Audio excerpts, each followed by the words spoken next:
All right, what's up, guys? Um, I wanted to talk to you guys today about buying cars from Copart. This is actually the first time I've bought a car from Copart or Auto Master. This is a 2013 Audi A8 with some front end damage.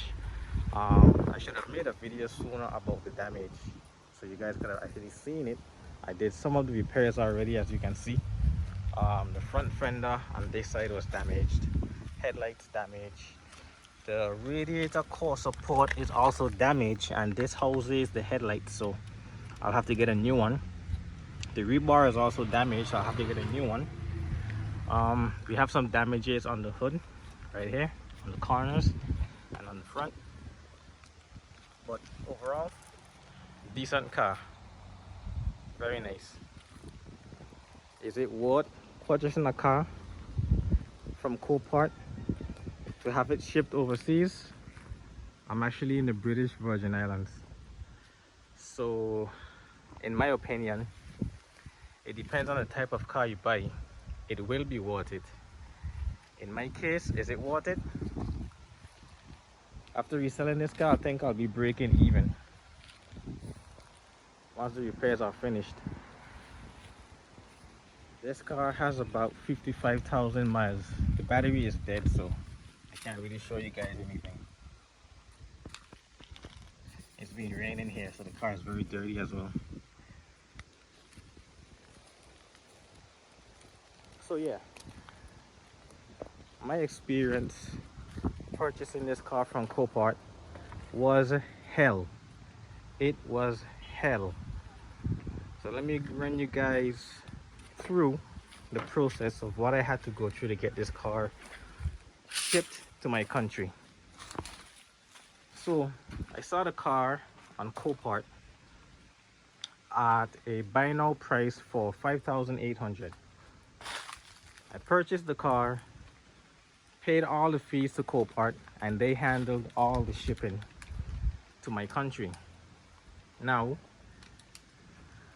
after Copart received the payment, I understand that Copart was the one responsible for paying the shipping company. However, the shipping company reported to me that Copart did not make the payments for shipping this vehicle. And with that being said, the company refused to send me the release forms for the port. So I contacted Copart and asked them, well, why didn't you guys pay the shipping? And they claimed they did, which they didn't.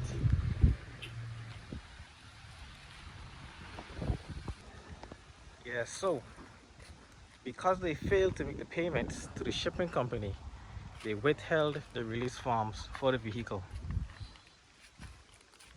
That cost me about an extra 3 grand at the port in storage fees, because I had to wait for the company to respond saying yes, they received the payment for shipping and all, and I would have gotten the car sooner. So overall I spent 5,800. Total fees at Copart with the shipping was just over 10 grand. Storage fees at the port after the car arrived, 3 grand. Port fees, port clearance fees for the vehicle, 2 grand. So roughly I'm in 15 grand already. This does not include how much money I already spent on parts thus far. The bumper, the grille, the fender. I had to replace this fender. Thank God I found it in white.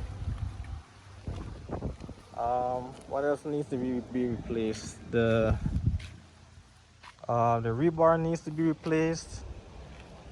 The is it PCD or PDC?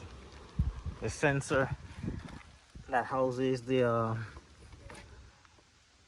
parking sensors, that harness needs to be replaced as some wires are broken. But yeah, headlights, I already got those. There's some of the broken pieces. So is it worth it getting a car from Copart to have it shipped overseas for repairs and resale to make a profit? In my opinion, no. If I lived in the US like most of the guys that I saw making videos, then yeah, it would have been profit. But in my country, having to ship the vehicle overseas, it's not worth it. It's definitely not worth it. Got the Pirelli P0s, 20-inch OEM wheels. I like these wheels. These are nice. The car does run and drive. So it's just front end damage, no airbags deployed, no error codes on the dash. This car is actually clean. I ran a Carfax on this car and there were no recalls on this particular model. This has the 3.0. Yeah, this has the 3.0 cylinder engine. TFSI. Again, 55,000 miles, which is very good. This car seems to be very well taken care of. Very nice. It's a heavy car, very heavy. So another thing that happened was the shipping company, I wouldn't call their name, but the shipping company in Miami that was responsible for sending this car to me made a stupid mistake which had me very upset. So the car came from Copart full of fuel and the car needed to be defueled in order to ship. So most times they would come to the gas cap and they would pump the fuel out from inside.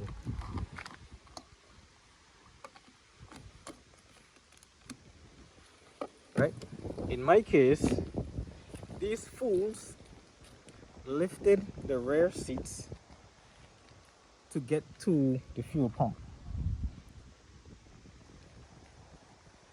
And after lifting the rear seats to get to the fuel pump, they unscrewed the cap that leads to the fuel pump and tried releasing the valve.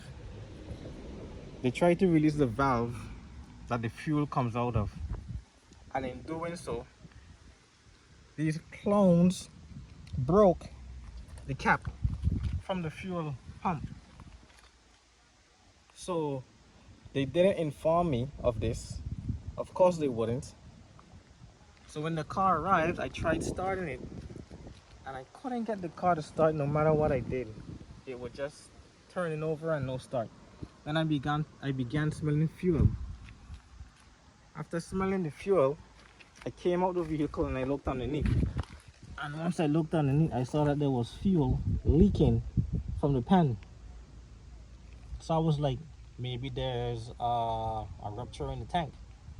There wasn't a rupture. Came back, looked at the vehicle, and realized that the pictures on Copart showed that the seats were in perfect condition. But when the car arrived, you can clearly see that the seats have been moved.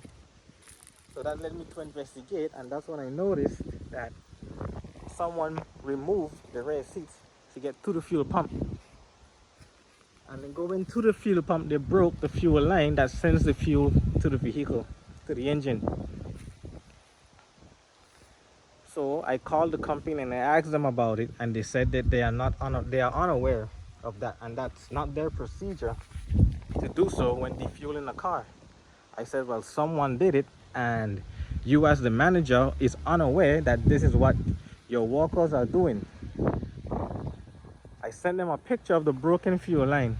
They never respond. They never send back an email. They're not answering my calls. Bullshit. Fucking sick. Anyways, I managed to replace the fuel line and got the car running. So it runs perfect. Everything works.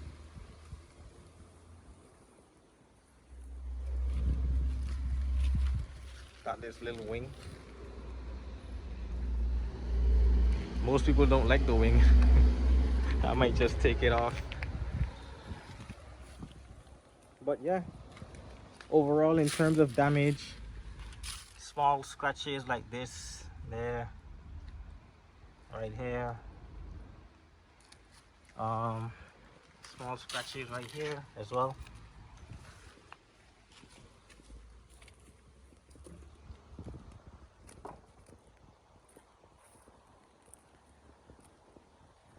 So this is my first video ever making about buying from Copart.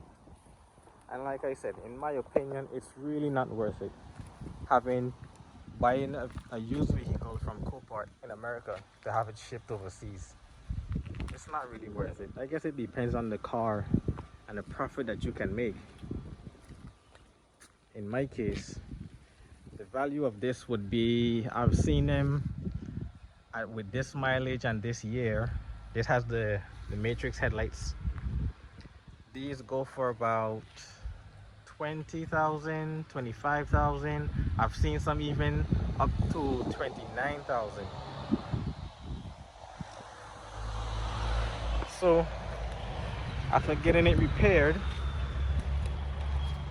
I might put it up for sale, or I might just keep it. Very low miles. I might just keep it. But yeah, tell me what you guys think. Was it worth it? Was it? Not sure. This is not the long wheelbase, by the way, as you can see. I prefer the long wheelbase.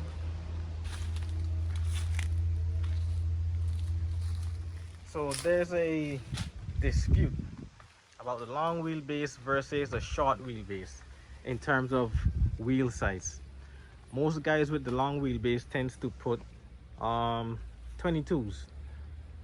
I've asked a couple guys in forums before and they all said 22s, whether it's a long wheelbase or not.